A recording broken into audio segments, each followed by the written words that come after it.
بسم اللہ الرحمن الرحیم۔ السلام علیکم ورحمۃ اللہ وبرکاتہ۔ ناظرین کرام، اسلام کی بنیادی باتیں حصہ 2 میں ہم آپ کو خوش آمدید کہتے ہیں۔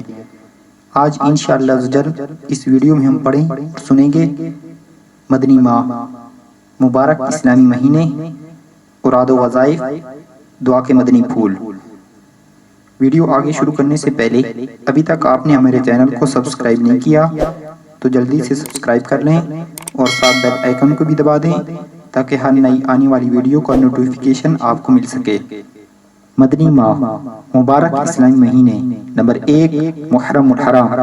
محرم الحرام اسلامی سال کا پہلا مہینہ ہے اور اس ماہ مبارک کو بہت سی نسبتیں حاصل ہیں۔ اس ماہ کی 10 تاریخ کو یوم عاشوراء کہتے ہیں۔ یہ دن نواسۂ رسول، مظلوم کربلا، امام علی مقام، سیدنا امام حسین رضی اللہ تعالی عنہ کا یوم شہادت ہے۔ آپ رضی اللہ تعالی عنہ کو 10 محرم الحرام 61 ہجری کو میدان کربلا میں آپ کے رفقا سمیت شہید کر دیا گیا۔ دنیا بھر میں عاشقان رسول شب عاشوراء کو آپ رضی اللہ تعالیٰ عنہ کے ایصال ثواب کے لیے اجتماعی ذکر و نعت کا انعقاد کرتے ہیں اور نیاز وغیرہ کا بھی اہتمام کرتے ہیں۔ نمبر 2، صفر المظفر۔ 25 صفر مظفر کو عاشقان رسول دنیا بھر میں عقیدت و احترام سے سرکار اعلی حضرت امام اہل سنت مجدد دین و ملت امام احمد رضا خان علیہ رحمۃ الرحمن کا عرس مناتے ہیں، اور 28 تاریخ کو حضرت سیدنا مجدد الف ثانی قدس سرہ النورانی کا عرس منایا جاتا ہے۔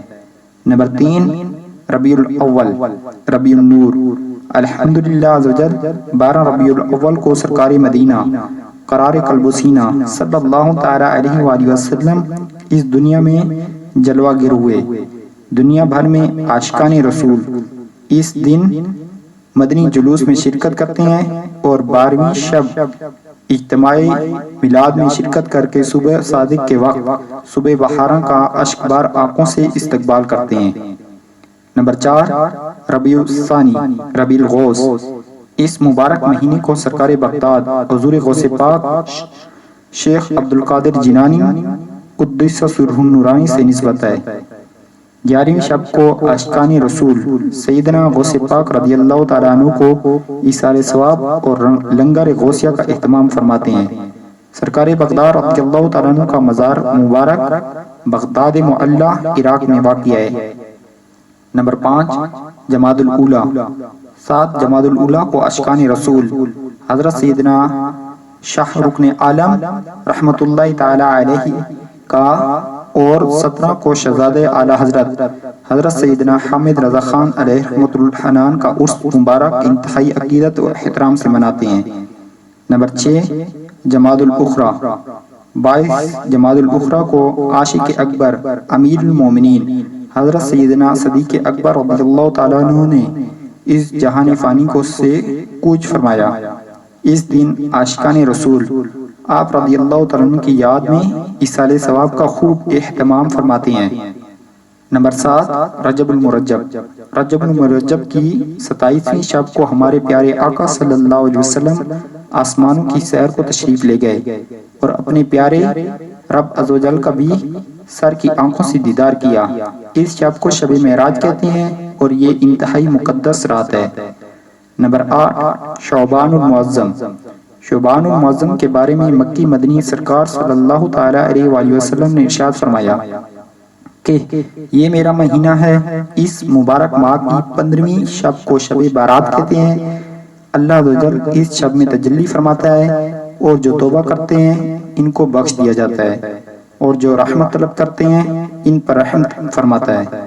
لہٰذا اس شب آتش بازی و دیگر حرام کاموں سے بچنا چاہیے اور خوب عبادت کر کے اپنے رب کو راضی کرنا چاہیے۔ نمبر 9، رمضان المبارک۔ رمضان المبارک کو اللہ کا مہینہ کہا جاتا ہے اور اس میں روزے رکھے جاتے ہیں۔ ماہ رمضان کے فیضان کے کیا کہنے، اس کی تو ہر گھڑی رحمت بھری ہے۔ اس مہینے میں اجر و ثواب بہت ہی بڑھ جاتا ہے۔ نفل کا ثواب فرض کے برابر اور فرض کا ثواب 70 گنا کر دیا جاتا ہے، بلکہ اس مہینے میں تو روزے دار کا سونا بھی عبادت میں شمار کیا جاتا ہے۔ نمبر 10 شوال المکرم، یکم شوال المکرم کو دنیا بھر میں عاشقان رسول عید الفطر مناتے ہیں۔ اس دن کے بہت سے فضائل ہیں، لہٰذا اس دن کو غفلت سے گزارنے کے بجائے عبادت میں گزارنا چاہیے۔ نمبر 11 ذوالقعدۃ الحرام، ذوالقعدۃ الحرام کی 20 تاریخ کو عاشقان رسول باب المدینہ کراچی میں حضرت سیدنا عبداللہ شاہ قاضی علیہ رحمۃ اللہ الہادی کا عرس مبارک بڑے اہتمام سے مناتے ہیں، اور 29 تاریخ کو اعلیٰ حضرت کے والد ماجد حضرت سیدنا مولانا نقی علی خان علیہ رحمۃ الرحمان کے عرس مبارک کی تقریبات دنیا بھر میں منعقد کی جاتی ہیں۔ نمبر 12 ذوالحجۃ الحرام، 10 ذوالحجۃ الحرام کو عید الاضحیٰ مذہبی جوش و جذبے سے منائی جاتی ہے۔ اس موقع پر عاشقان رسول قربانی کا اہتمام کرتے ہیں، نیز حج جیسا اہم فریضہ بھی اسی مبارک مہینے میں ادا کیا جاتا ہے۔ اوراد و وظائف، نمبر 1 یا قادر، جو وضو کے دوران ہر عضو دھوتے ہوئے پڑھنے کا معمول بنا لے، انشاءاللہ عزوجل دشمن اس کو اغوا نہیں کر سکے گا۔ نمبر 2 یا محیی یا ممیتو، 7 بار روزانہ پڑھ کر اپنے اوپر دم کر لیجئے، انشاءاللہ عزوجل جادو اثر نہیں کرے گا۔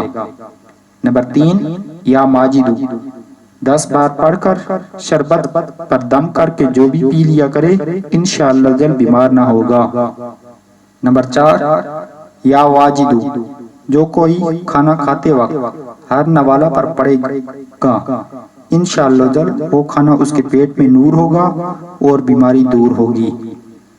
درود رضویہ شریف، صلی اللہ علی النبی الامی وآلہ صلی اللہ علیہ وسلم، صلاۃ و سلام علیک یا سیدی یا رسول اللہ صلی اللہ علیہ وآلہ وسلم۔ یہ درود شریف ہر نماز کے بعد، خصوصاً بعد نماز جمعہ، مدینہ منورہ کی جانب منہ کر کے 100 مرتبہ پڑھنے سے بے شمار فضائل و برکات حاصل ہوتے ہیں۔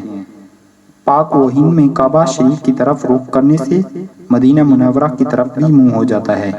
دعا کے مدنی پھول، پیارے مدنی منو، دعا مانگنا بہت بڑی سعادت ہے۔ قرآن و حدیث مبارکہ میں جگہ جگہ دعا مانگنے کی ترغیب دلائی گئی ہے۔ ایک حدیث پاک میں ہے، کیا تمہیں وہ چیز نہ بتاؤں جو تمہیں تمہارے دشمن سے نجات دے اور تمہارا رزق وسیع کر دے۔ رات دن اللہ عزوجل سے دعا مانگتے رہو کہ دعا مومن کا ہتھیار ہے۔ محبوب رب العزت صلی اللہ تعالی علیہ وآلہ وسلم کا فرمان عظمت نشان ہے کہ اللہ عزوجل کے نزدیک دعا سے بڑھ کر کوئی شے نہیں۔